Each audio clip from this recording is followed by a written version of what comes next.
povo que a gente distingue hoje tem uma população de cerca de 700 anos e é um povo que mantém uma cultura própria bem diferente e peculiar em relação a seus vizinhos.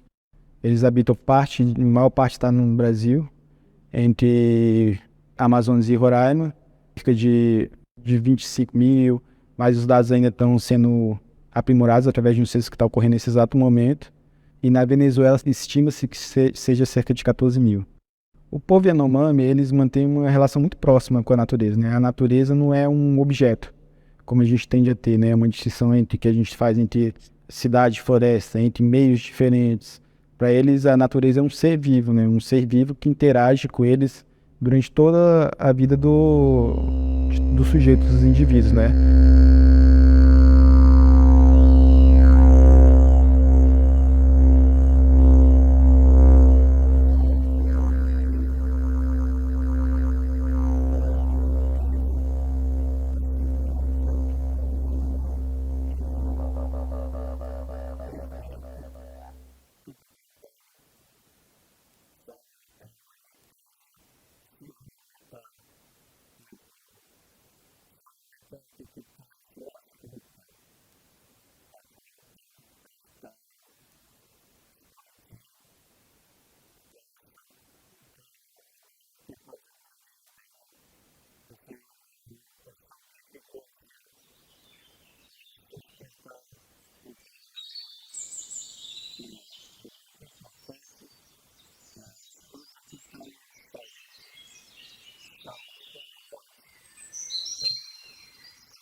Nós tivemos dezenas de ações ajuizadas em defesa não só dos Yanomamis, mas de outras etnias.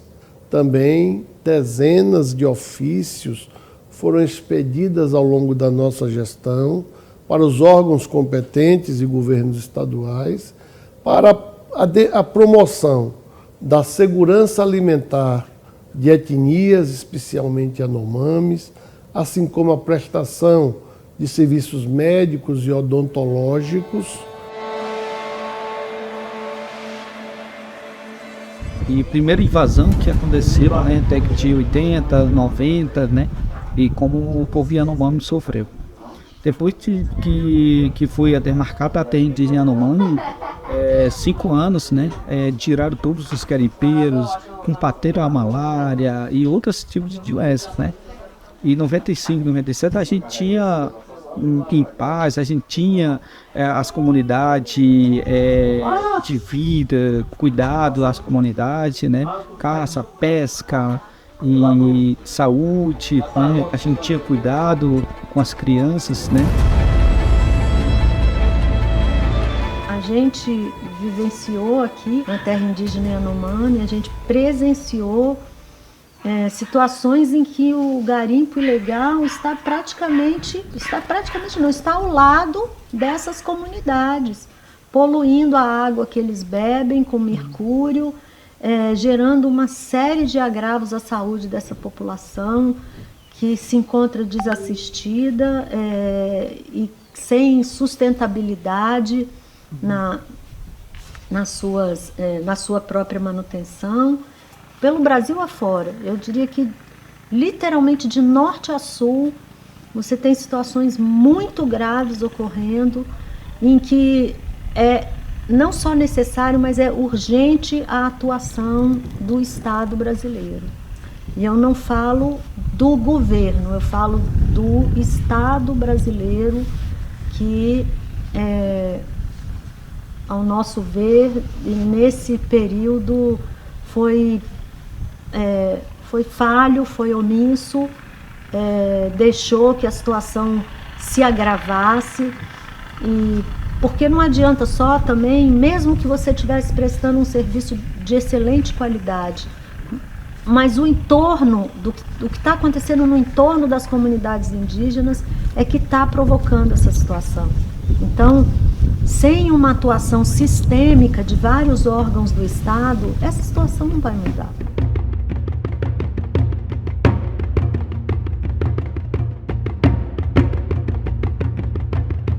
Rememorando, dá para dizer que ele cresce em 2016, 2017, ele vai crescendo exponencialmente, né?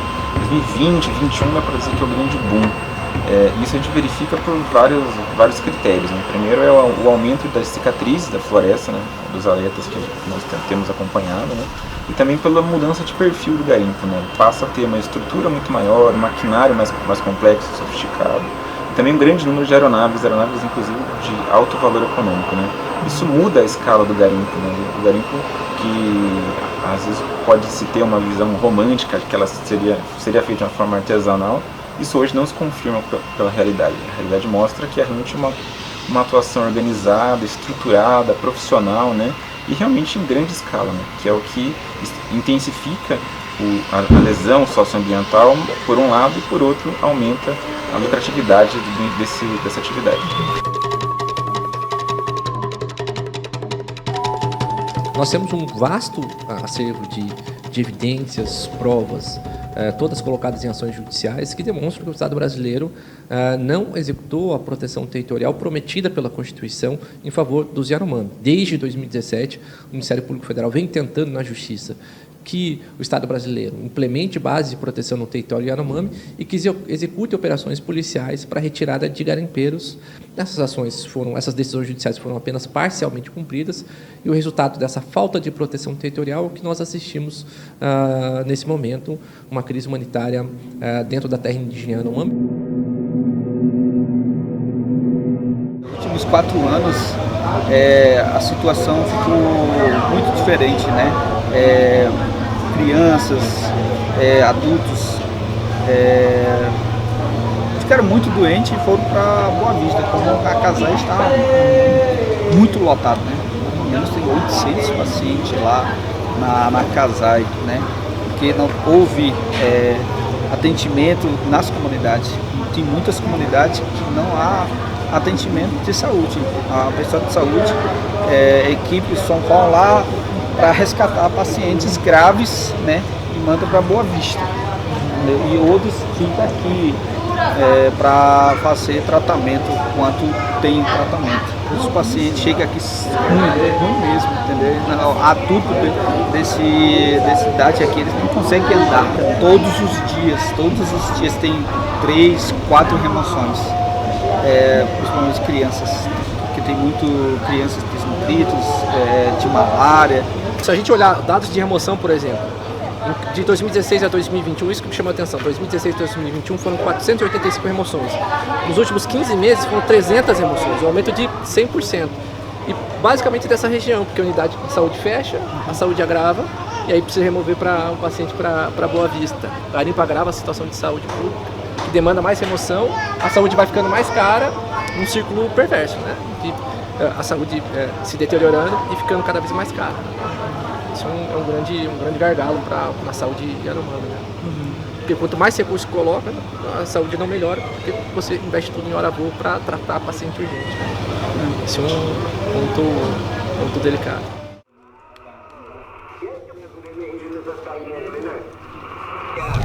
Ei, Vabutas, falar no 75. Vai, Vabuta.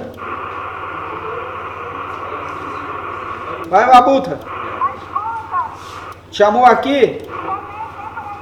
Eu, Júnior, Yanomami. Saúde, ainda não chegaram aqui, entendeu? Mas tu quer conversar com médico,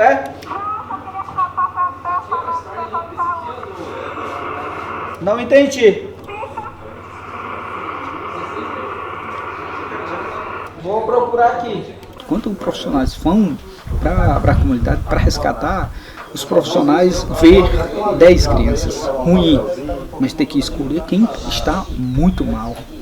Quem está muito mal, aí traz para o polo base Surucucu, os médicos atendem, os profissionais atendem, mas às vezes não tem ponto, não tem recurso, o paciente morre aqui, enquanto não tem tempo para fim o resgate de Boa Vista. O helicóptero vai na comunidade, traz esses pacientes graves, desnutridos, malária. As crianças de 10 anos têm um peso de 5 quilos, entendeu? A desnutrição grave, muito grave.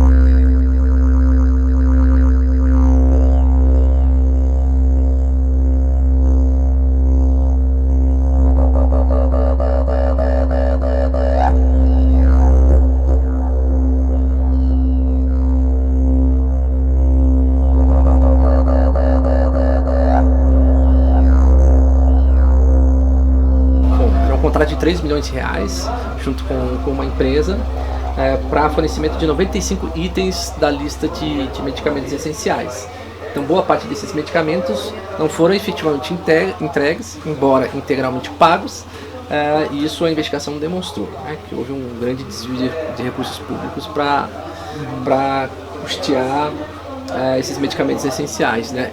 E o que era mais importante, que nos chamou a atenção no primeiro momento, era justamente o albendazol, que é o medicamento utilizado para tratamento de verminose, né?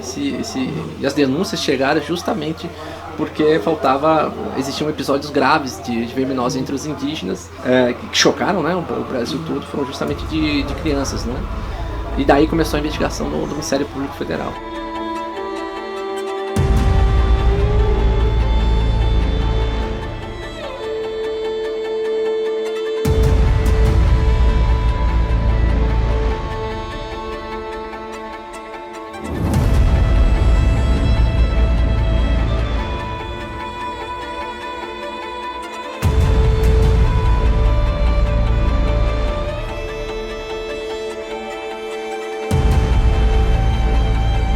O impacto é muito significativo em vários aspectos, né? Eu acho que o primeiro deles é a supressão vegetal, né? A realização do garimpo já pressupõe essa retirada da floresta, para que sejam feitas essas escavações.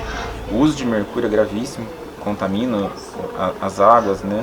Que são fonte de vida em todos os sentidos, né? Fonte de pescado, que viabilizam os roçados. Então todo aquele ambiente que gira em torno da água acaba sendo comprometido, né?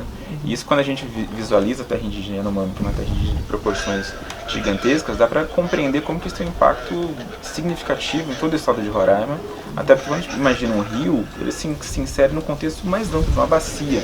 Então um rio como o rio Mucajaí, que tivemos uma diligência recente, aquele lixo descartado ali, que não tem outro nome, que é realmente despejado, e contamina não apenas aquele rio, né, mas tudo que decorre daquele fluxo.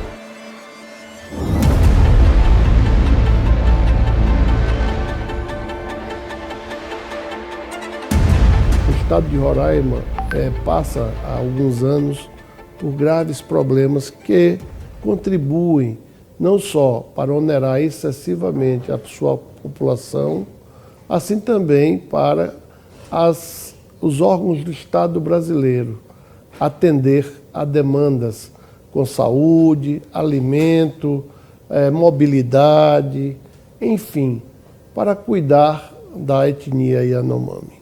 A questão Yanomami é complexa, é uma questão que se estende pela região norte, praticamente vai de Roraima até as profundezas da Amazônia, com a divisa com outros países, com as Guianas, e nós precisamos encontrar uma solução.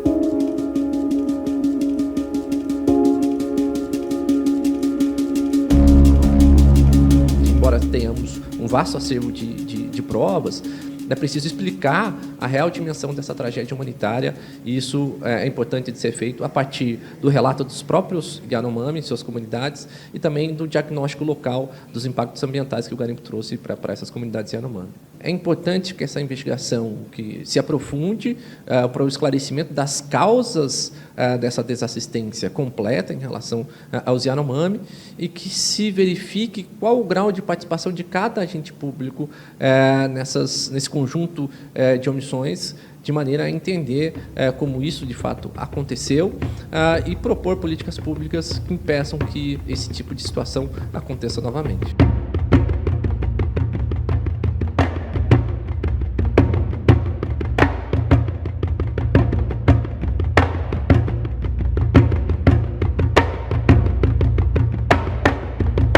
gente pode aproveitar essa oportunidade, né, dessa crise, né? Crises nunca são desejadas, nunca são queridas, mas elas sempre são oportunidades de reflexão e de correção de rumos. Mas a gente tem que perceber aonde estão as vulnerabilidades legais, institucionais, que permitiram que isso fosse tratado como uma política de governo, não como uma política de Estado. Porque a opção do Constituinte de 1988, ela foi muito clara, né? Assegurou aos povos indígenas o direito à sua cultura, rompeu com aquele paradigma de assimilacionismo, assegurou, como eu disse, o direito à cultura, às tradições e, principalmente, o direito à posse da terra e à proteção do Estado. Como isso é feito, obviamente, faz parte da legislação infraconstitucional, mas isso nunca pode ser perdido de vista.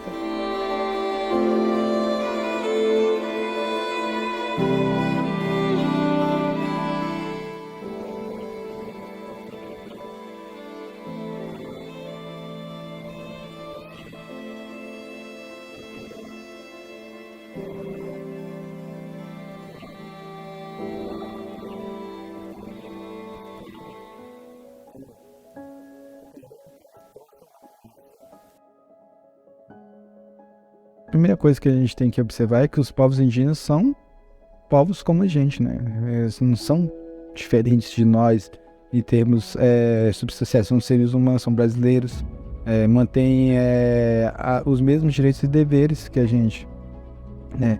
A preservação de uma cultura ela é importante não para fins escolásticos, não para fins educacionais, mas por respeito àqueles que a possuem, né? Acho que o primeiro pressuposto é esse, né?